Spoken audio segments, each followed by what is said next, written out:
배우고 확실한 일에 거하자. 성경 두 번째 강의 시작하겠습니다. 먼저 오늘 강의를 시작하기 전에 지난주에 첫 강의 때 우리가 배웠던 부분들을 한번 복습하고 들어가도록 하겠습니다. 우리가 성경에 대해서 네 가지를 배웠었는데, 첫 번째, 성경은 하나님의 말씀을 기록한 책이다. 근데 하나님의 말씀을 성령의 감동을 받은 자들에 의해서 기록되었다라는 것을 배웠고요. 두 번째, 성경의 권위에 대해서 배웠는데, 성경의 권위는 하나님께 있다라는 것을 배웠습니다. 세 번째, 성경은 증언을 하고 있는데 뭘 증언하냐면 예수께서 그리스도다라는 것을 증언하고 있다라는 것을 배웠습니다. 그리고 네 번째, 성경의 해석의 권위가 교회에 있다. 왜냐하면 성령께서 조명해 주시는 그 조명을 통해서만이 성경의 바른 해석을 할 수가 있고, 교회는 성령의 조명을 받는 바로 그런 곳이기 때문에 성경 해석에는 교회를 통해서 이루어져야 된다. 그리고 기독교 대한성결교회는 중생성결 신유 재림의 사중복음으로 성경을 해석해 왔다라는 것을 지난주에 함께 배웠습니다. 그리고 오늘 이제 다섯 번째 강의를 들어가고자 하는데요. 이 강의에 들어가기에 앞서서 오늘 우리가 지난주에 그 강의를 하면서 조금 이런 부분들을 설명해 드려야겠다라고 생각을 했습니다. 여기 맨 위에 있는 요 부분이 뭐냐면 요 부분이 바로 대주제인 거죠. 대주제. 성경의 대주제이고, 우리가 강의를 지금 받고 있는 대주제가 그 윗부분에 있는 거고, 그 다음에 요 5번이라고 써있는 요 부분 있죠. 5번이라고 써있는 요 부분이 뭐냐면 소주제입니다. 소주제이고, 그 다음에 요렇게 색깔이 동그랗게 칠해져 있는 요 부분이 이제 소단락인 거죠. 요 주제에 따른 첫 번째 단락, 성경은 실수를 바로잡고 훈련하여 하나님의 방식대로 살게 한다. 요게 이제 성경은 우리를 온전케 한다라는 요 소단락이고, 요 단락에 해당되는 말씀이 요 빈 동그라미 안에 있는 것이 요 해당되는 단락의 말씀이 여기 이렇게 쭉 나오는 겁니다. 그리고 요 단락의 이제 결론이 이렇게 땡땡땡땡 네 가지 표시로 해서 요 결론이 이렇게 나 있는 거죠. 자, 다시 한번 보시면 맨 위에 있는 이게 뭐다? 네, 이제 대주제고, 요 5번 이게 뭐다? 소주제고, 그 다음에 요 동그라미 채워져 있는 이 동그라미가 단락의 주제, 성경은 우리를 온전케 한다는 단락의 주제이고, 그 다음에 빈 동그라미는 그 단락에 따른 뭐다? 해당 성경 구절이다. 그리고 밑에 있는 요 네 개의 점 모양은 요 주제에 해당되는 바로 저기를 해당된다라는 것을 말씀을 드립니다. 자, 이제 요 해당되는 것들을 봤으니까 여기를 다 지워놓고 공부를 하도록 하겠습니다. 자, 지금 지우는데 잠깐 시간이 들어가고요. 한번 보시죠. 예, 잘 안 지워지려고 그런 것들이 있어서 먼저 대주제, 우리 성경 강의 첫 번째 성경 강의를 듣고 있습니다. 첫 번째 성경, 오늘 다섯 번째 성경의 핵심 주제는 뭐냐면 성경은 규범이다 라는 겁니다. 규범이라는 건 생각, 행위, 범위, 성격을 규정하는 원리를 말하는 겁니다. 우리가 어떤 생각을 할 때 그 바운더리, 우리가 어떤 행위를 할 때 그 바운더리, 우리가 어떤 것들을 결정할 때 그 바운더리가 무엇이냐를 결정하는 그것이 규범입니다. 그리스도인의 생각, 그리스도인의 행위, 그리스도인의 그 라이프의 범위, 삶의 범위, 그 다음에 그리스도인의 성격, 이 모든 것들을 규정하는 게 뭐냐면 규범인데, 성경은 모든 그리스도인들의 규범이 된다라는 것입니다. 그래서 성경 바깥에 있는 것을 주장하는 것은 그리스도인의 생각이 아닌 거예요. 그리스도인의 행위가 아닌 거예요. 그리스도인의 바운더리를 벗어나는 거예요. 그리고 그리스도인의 성격을 가지지 않은 것이죠. 그래서 성경을 규범으로 삼지 않는 모든 것은 성경과 비슷한 것 같지만 이단이라고 이야기를 하는 겁니다.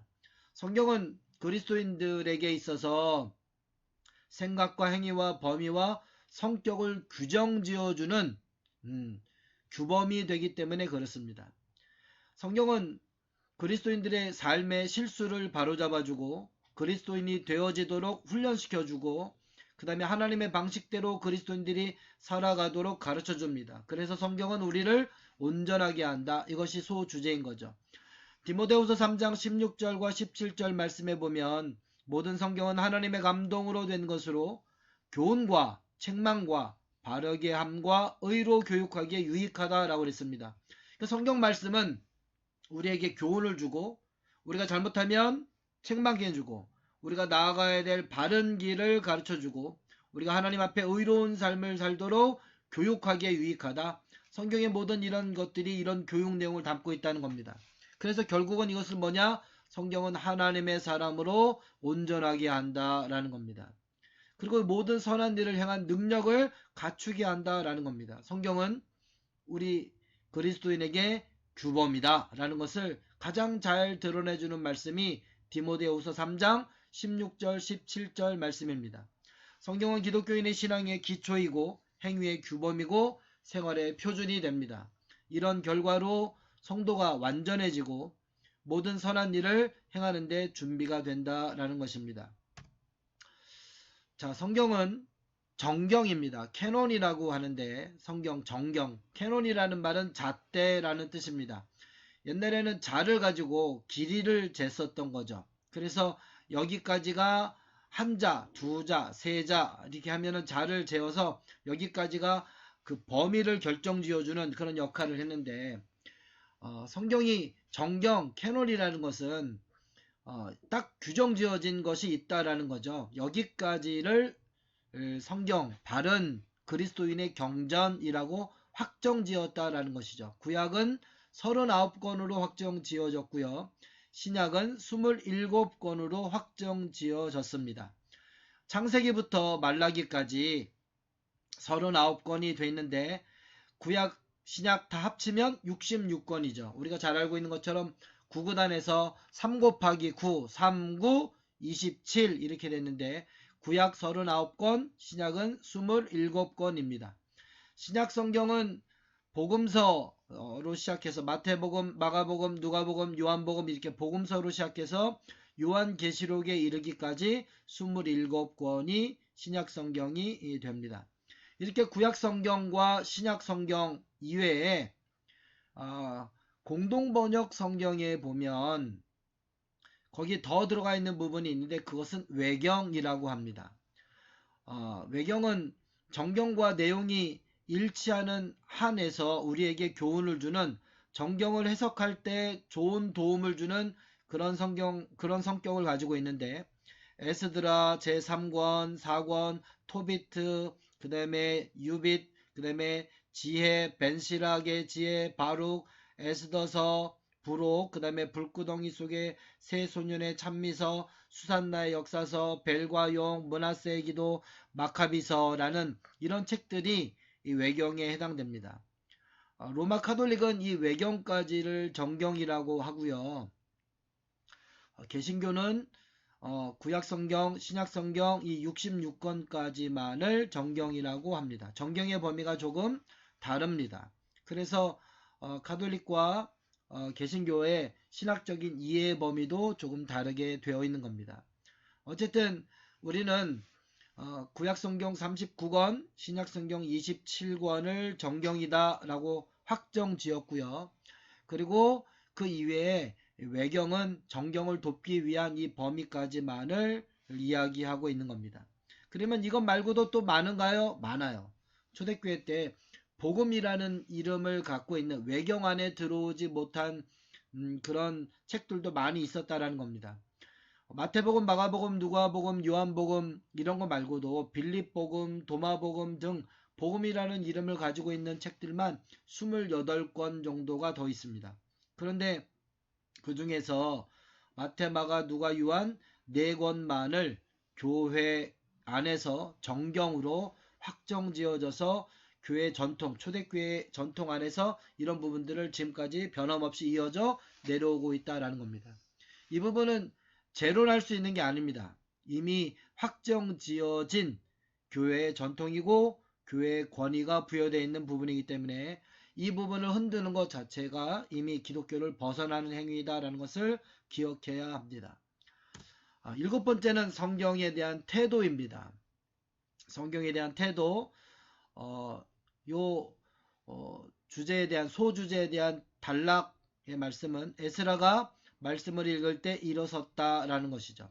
느헤미야 8장 2절에서 3절, 5절 말씀을 읽어보면은요, 구약 성경을 읽을 때 이제 포로기에서 돌아오고 난 다음에 하나님의 말씀을 읽는 모습이 거기에 그려져 있습니다. 일곱째 달 초하루에 제사장 에스라가 율법책을 가지고 회중 앞 곧 남자나 여자나 알아들을 만한 모든 사람 앞에 이르러 수문 앞 광장에서 새벽부터 정오까지 남자나 여자나 알아들을 만한 모든 사람 앞에서 읽음에 뭇 백성이 그 율법책에 귀를 기울였는데 5절 말씀해 보니까 에스라가 모든 백성 위에 서서 그들 목전에 책을 펴니 책을 펼 때 모든 백성이 일어서더라 라고 나옵니다. 하나님의 말씀을 펼쳤을 때 백성이 일어섰다라는 거죠. 그리고 그 성경 읽는 시간이 새벽부터 정오까지 뭐 대충 잡아도 5-6시간 정도 성경 말씀을 읽었다라는 겁니다. 초대교회 때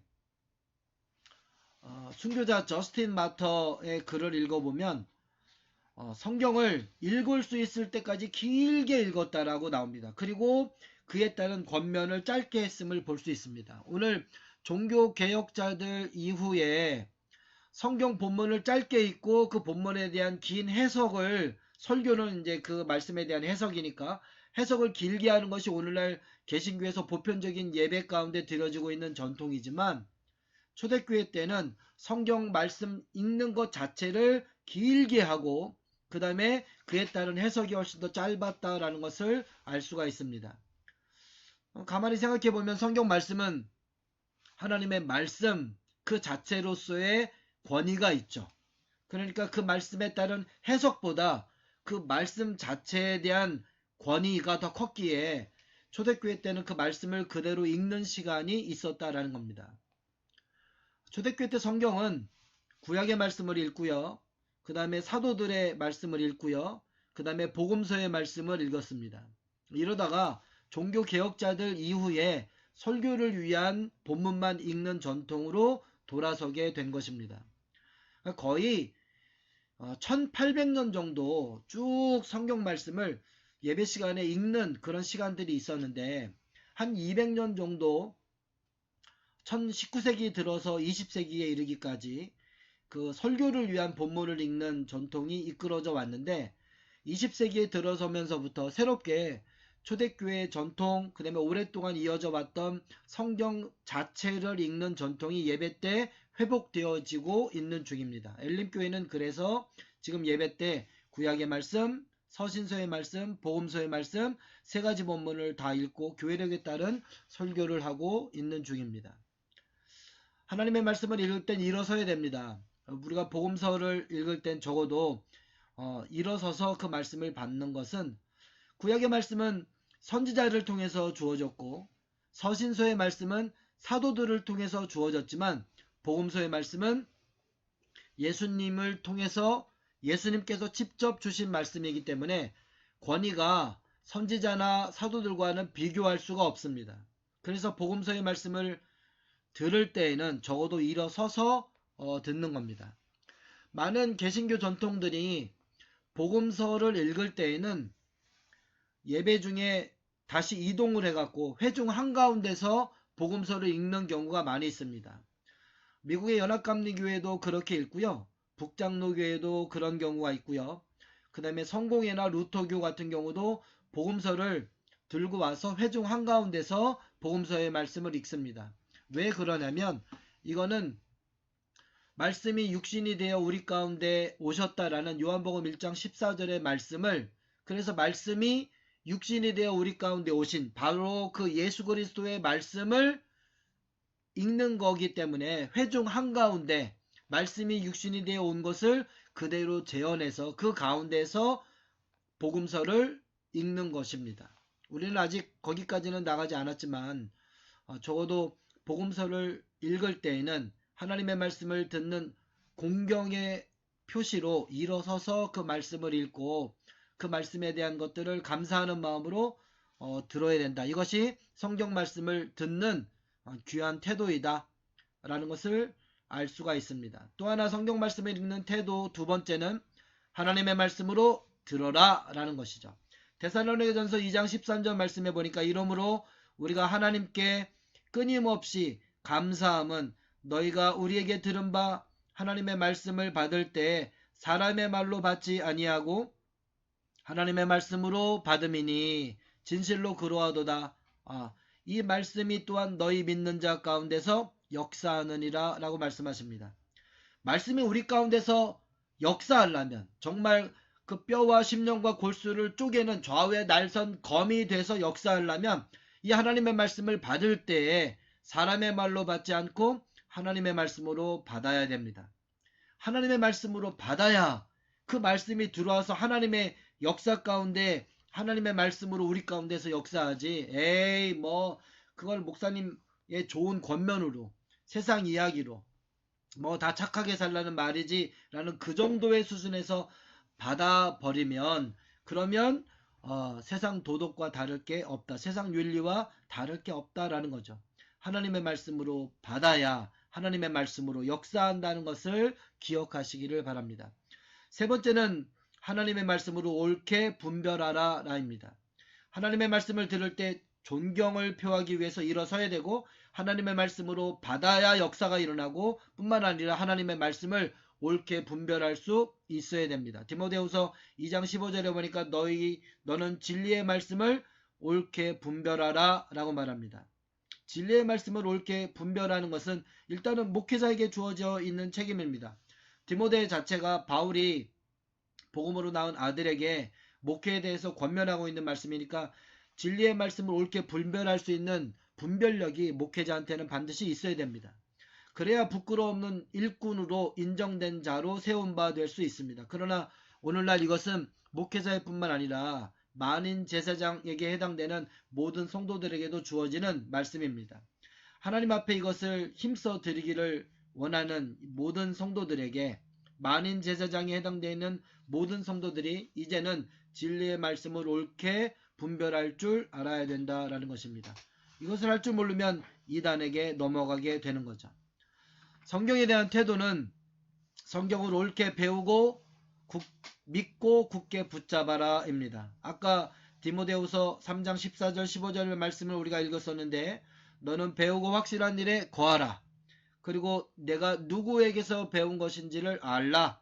그 다음에 어려서부터 성경을 알았나니 믿음으로 말미암아 구원에 이르는 지혜가 성경에 있다. 이 모든 것들이 성경을 옳게 배우고 그 다음에 믿고 굳게 붙잡아라 라는 이 말씀 가운데 이 소주제 가운데 다 들어있습니다.